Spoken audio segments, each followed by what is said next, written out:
Aloha, friends and neighbors. Welcome to show 884. And I thought I'd introduce you to, this is Shadow, a new addition to our family. Shadow came in downstairs and adopted us. And what's extraordinary about this cat is it keeps looking at you right in the eyes. But more than anything, this is just a kitten. And I can say things like, go in the kitchen and there's a plate with something on it, and bang, he goes right in there. The cat seems to understand English like no other cat I've ever had or met. Well, anyway, when I left off on the last show, I was talking about intelligent animals, and I want to expand on that. Not just because I met a Sudorca, they call a false killer whale. I got this little pamphlet, and it says in it that these are highly intelligent mammals, and that they share their catch, and they've been known to share their catch with swimmers and fishermen in boats. What's that? Yes, here's this enormous sea mammal. Killer whales are very smart, as you know, but here's an endemic one. There's only 140 of them swimming around the Hawaiian Islands. And I've learned that the things that evolve in the Hawaiian Islands are very special. And I thought I'd tell you a little bit about that. I spent several years researching konani, the Hawaiian game of checkers, they call it, or drafts. And I got into it because I found some boards in the stone down along the shoreline. And when I looked into it, none of the so-called scientists knew much about it. I talked with some of the local people, and they didn't seem to know much about it. Even those that were akamai had a kind of a dumb attitude about it. One lady, the most respected archaeologist here, said, "Oh yeah, they're everywhere." Well, it took several years and a lot of research, and I found myself going back to look at when the first white man came into Hawaii. Captain Cook, Captain King, and Captain Clark, where Captain Cook had two co-captains, you know. Like, amazing things came up about the way Hawaiians lived with the animals and things around them. For instance, Captain Cook said that when he first came to the Kona coast, he said, "These people swim like fish." He says, 8-year-old girls and 80-year-old ladies jump overboard when we're a mile out and think nothing of swimming into shore. Then he said, what's more, the water is alive with sharks. He said, I cannot understand it because nobody seems to get bit. It must be due to the nimbleness of the natives, unquote. So Captain Cook and his co-captains had been around the world and seen sharks interact with people everywhere, but they come to Hawaii and the Hawaiians seem to have made pets of the sharks. Well, here's this Sudorca, this amazingly intelligent creature. There's only 140 of them swimming in new shore. And they share their catch. Highly intelligent. Hawaiians probably had this Sudorca as a good friend. Well, my researchers in Konani came to some amazing conclusions. It took 4 or 5 years. And as I went through the accounts of Cook and Clark and King and other people who came in when Kamehameha the Great was down here in Kona, because Kamehameha the Great loved konani. Now, konani is not just checkers. It was played on very large boards. And the more I researched it, what I found was that it took an amazing mind to do it. Okay, here's the second animal, highly intelligent. First, there's the false killer whale, the Sudorka. Then here comes the Hawaiian, and nobody else can play this long, complicated game. And the people who came to Hawaii on boats, from whalers to, explorers and white men from all over, they all played a couple of games on board. They played drafts, which is just checkers, and another game, Siga, which is an East Indian game, which has a 9x9 board with the center hole safe. And these sailors gambled on these games. So when they came to Hawaii, they said, "Come on, you Hawaiians, gamble with us." Hawaiians said, "Yeah, play Konani." But the Westerners couldn't play Konani. It was too much for them. The game was too big, complicated, took too long or something.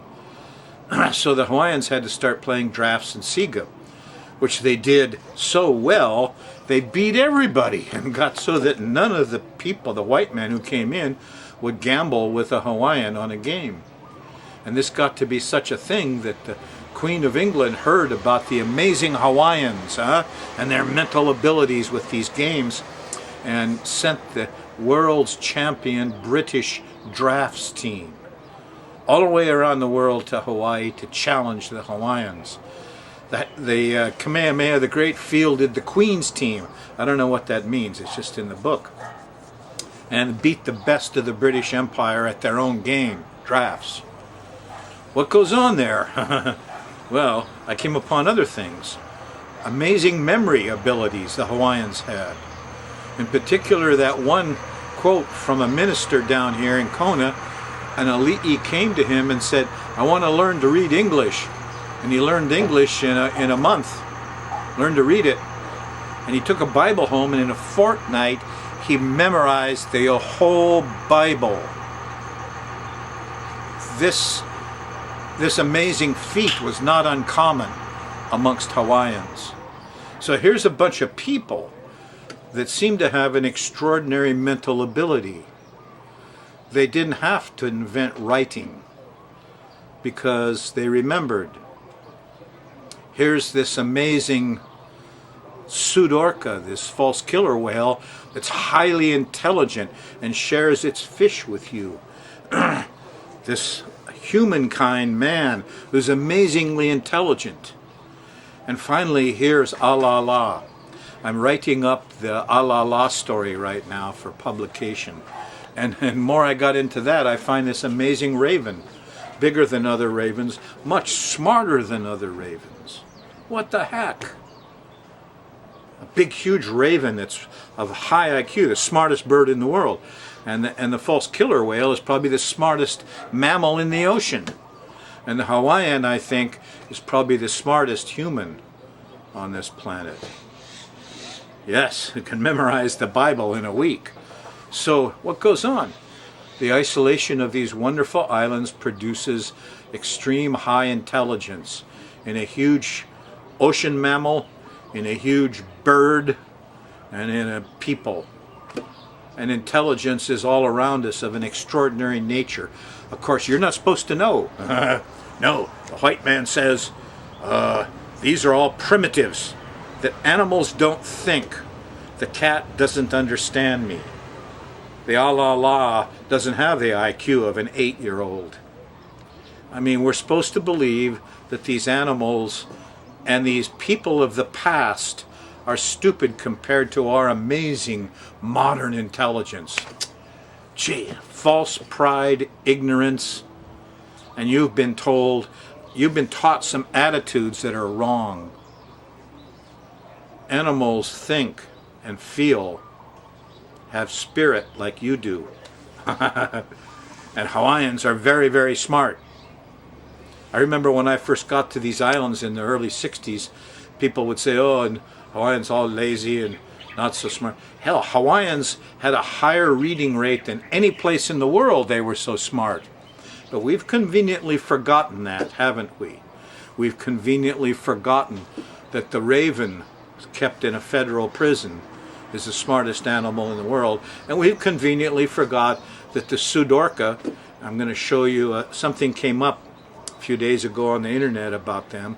They're being decimated by longline fishermen and such, that we've conveniently forgot how special they are. Very special things in our islands. Pays to pay attention to such things and, tell folks about this.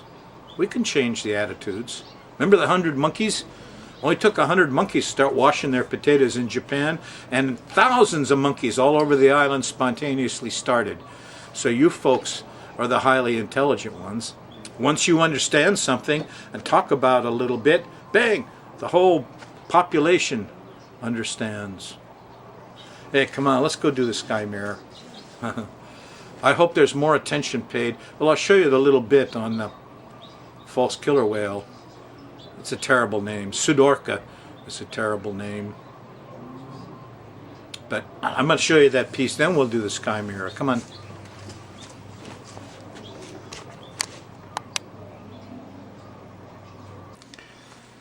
Okay, just a little more background. My son Michael's a professional fisherman. He goes down to the DLNR Aquatic Resources Office to renew his fishing license, and they gave him this pamphlet. And the first I ever saw this, the first I ever heard of this. I knew there was orcas here, but those orcas, they travel the whole ocean. These pseudorcas, at least 150 of them, they're in Hawaiian waters, and they're genetically unique species from other so-called false killer whales. And they share their catch. What got me when I saw this in the pamphlet, there's a tip-off. They cooperatively hunt. They talk to each other. They share their prey and been known to share their fish prey with human swimmers and people in boats. Wow. Then, a few days later, up pops this thing on Yahoo. And they call it a false killer whale. And one washes up on the beach. And everybody's upset because just a year ago they were qualified as endangered. They're listed as endangered. They wanted to determine how it died. Well, there's only 150 of them left. These are the unique species like the Hawaiian raven. They found all these hooks in its belly. They said the hooks, some of them were starting to dissolve. And then in the article, there's a whole bunch of stuff about the circle hooks recently adopted by Hawaiian longline fishermen. These are hooks that are circular, and they tend to prevent the snagging of accidental snagging of dolphins. So longline fishermen have been killing these guys for a while. The longline industry is like corporate fishing, okay? It's terrible.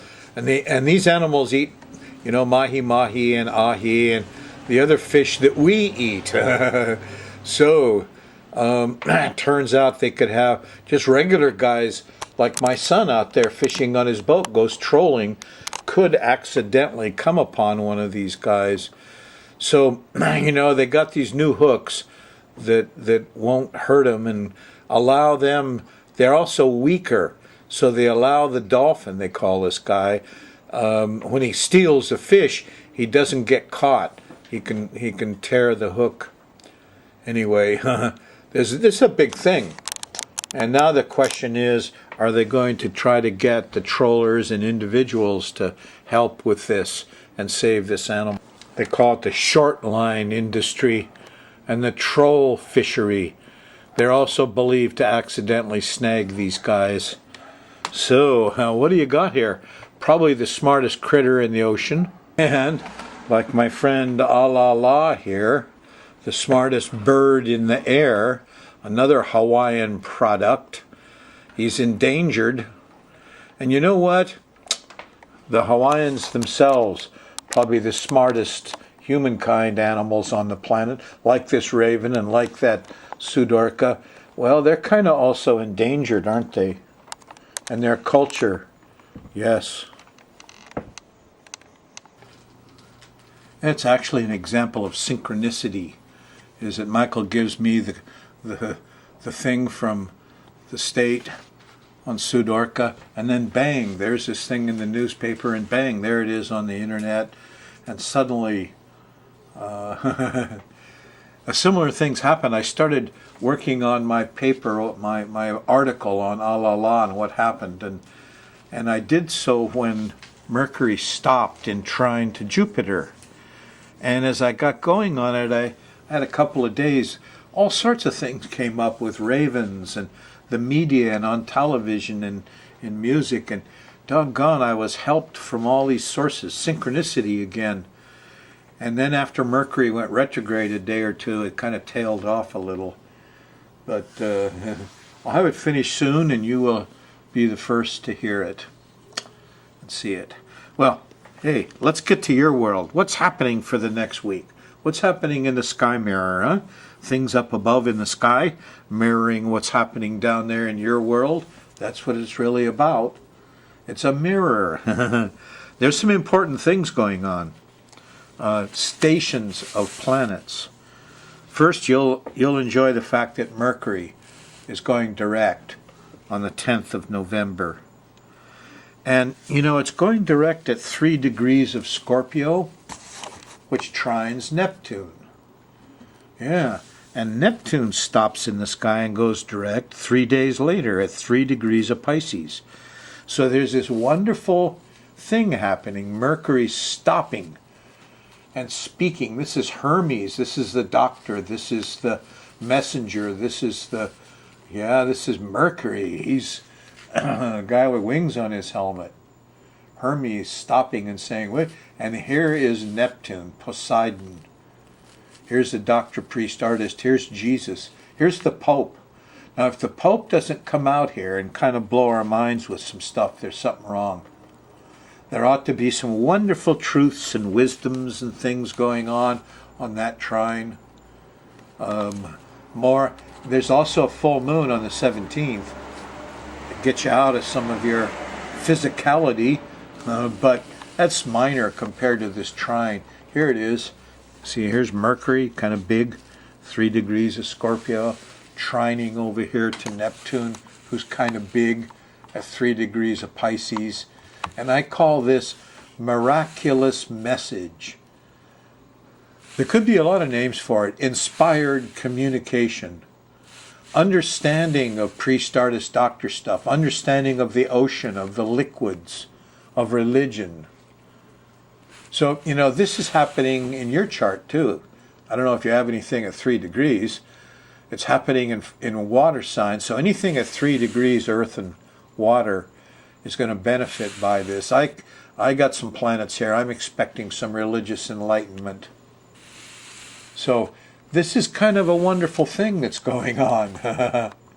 That's why I'm trying to write the essential paper on the problem of the raven, the smartest bird in the world, and we have to finish saving it.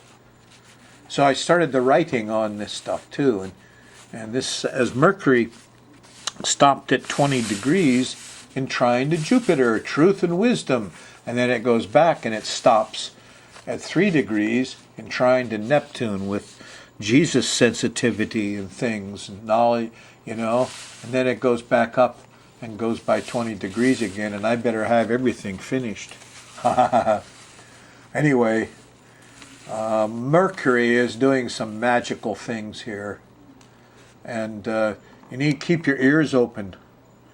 I have 2 minor birds that I feed this excess cat food to, and they're out there and they squawk, and I say, "Listen, if you want cat food, you have to be quiet."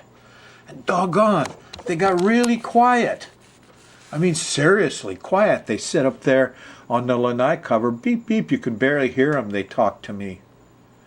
The other thing I noticed is that if I put a little cat food out there and I put it on the railing and they go down, they have one of them watches while the other one eats.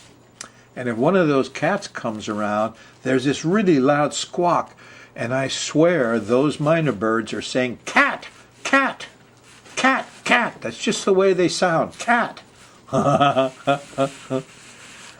Listening to birds, huh? Listening to cats, listening to God, listening to, nature. That's what this is about. So, that miraculous message. How's it go day by day? Whoops. Well, this accident I have to follow through as an old note to myself. Capitalism only works when there's a surplus of resources. Thinking about this terrible situation we're in with the American Western system, competition seems good if it results in the lowest prices of goods and service. That's the way I was taught in school.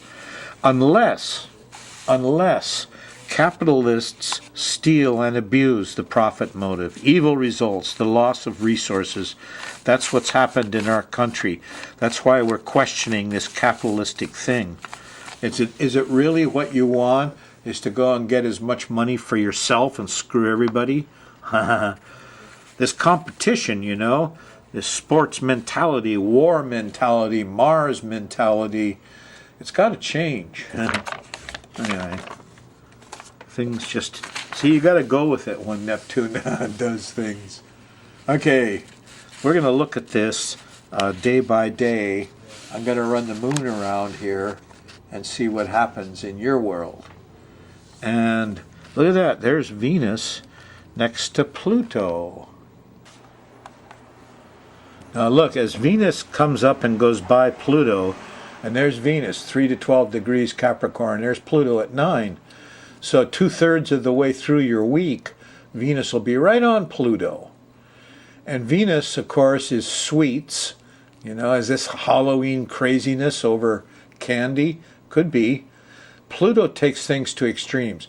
Over here, way, way too much. We have it all. And then bang, over here, nothing.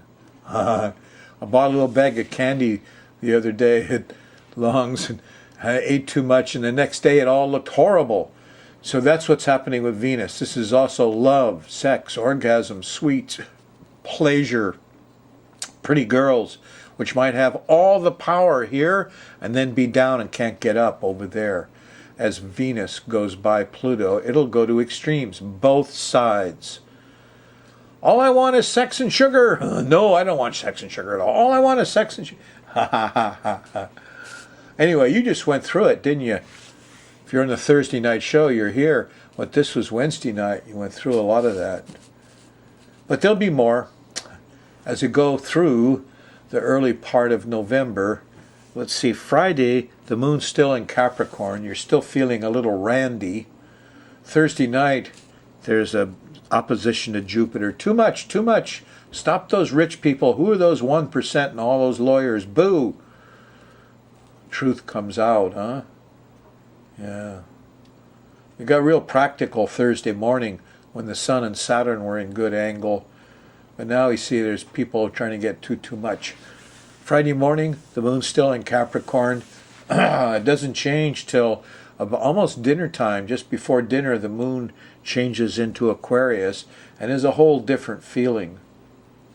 Difficulty communicating is the first problem Friday night with Mercury squares. Now Mercury is stopping here, and he stopped dead in the sky on the 10th, and so the moon squaring him. You better listen. If you don't, he's probably going to stop things, and you'll have trouble communicating and transportating Friday night. Yeah, the 8th. Clears up early Saturday morning, like 2-3 o'clock in the morning, with the sextile to Uranus, and the computer gets replugged and rebooted, and the internet is working on Saturday the 9th. But there's a conjunction to, that new moon. Oh, this is a square to the new moon. So you're jangly emotionally, and on Saturday morning people aren't acting normally. And by the time you get to the middle of the day and Saturday, well, there's the square to Saturn, and we're depressed. And why is the world this way? And this is terrible. And business, corporate, the judge, look out, here come the judge. The Saturn and the Sun, the boss, is just being another big boss. He's being a judge, and there's harsh feelings for the leadership and the men in our country on Saturday. You're not going to feel like doing much. And you know what Jesus said? Judge not, lest ye be judged.